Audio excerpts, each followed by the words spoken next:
تعبد كن الله رب العالمين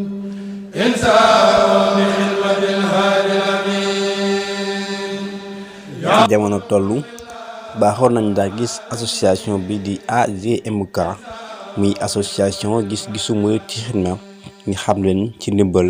waaye tamit partage entre doomu aadama waaye tamit entre jullit ak moroomam comme ni ko yàlla wax ci alxuraan wa taxaawanu alal birri wa taqwa waaye tamit kuréel gii di association gis-gisu murit ci xidma ñëpp xam leen ci ne bu koor gi ñëwee dañuy amal li nga xam ne moom di ay ndimbal di ko yóbbu fi nga xam ne ni ñoo ko soxlawoo toogal ay ndoggu bés bu yàlla sàkk di ko yóbbu ci marché yi waaye tamit ci carrefour yi lu ci mel ni daara yi waaye tamit ci pont yi nga xam ne ni moo nekk ci dëkk bu sell bi di Touba. ren li ngeen ko xamee si kim dafa lakkandoo ak li nga xam ne nii moo xew ci réew mi ñu koy wax Covid 19 wala boog coronavirus dem ba waa OMS di ko wooyee pandémie au lieu de épidémie. État bu Sénégal décrété jël ndogal indi fi lu ñuy wax état d'urgence ak couvre-feu ci tàmbalee 20h ba 7h kenn amul droit circuler dox ni mu waree loola tax ba association gis-gisu murit ci xidma kon daal di kon soppi doxalin ndax xam ngeen ne jumaay Tuubaa sax soppi nañ doxalin waaye tamit Makkatal Mukarram gis ngeen ne Kaaba ga mel tey jii kenn mënu faa aj waaye tamit kenn mujj faa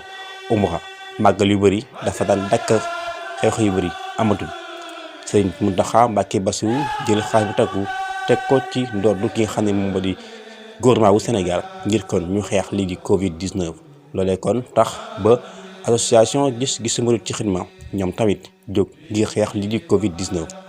kon jël li nga xam ne mooy kon jot a dajalee daal koy jëndee denrée yi nga xam ne mooy alimentaire mu di mel ni suukar lu ci mel ni ceeb. jox ko askan bi nga xam ne ñoo ko yeyoo association gis-gisu murit ci xidma bu sañoon ànd ak yéen yi nga xam ne ni moom mooy koor gi niñ ko daa àndee ak yéen fépp foo xam ne ni dafa nekk point ñu taxaw fa ajuma yi ñu daa génn sañcaani Tuubaa yi di fa déwu ndogu xëdd ñu waa yóbbu fi nga xam ne moo di kër mag moom waaye tamit li nga xam ne mooy màggal yi am ci koor yi lu ci mel màggal si juin bi ñu fa dem waaye ren ñoo ko xamandoo c'est kim dafa lakkandoo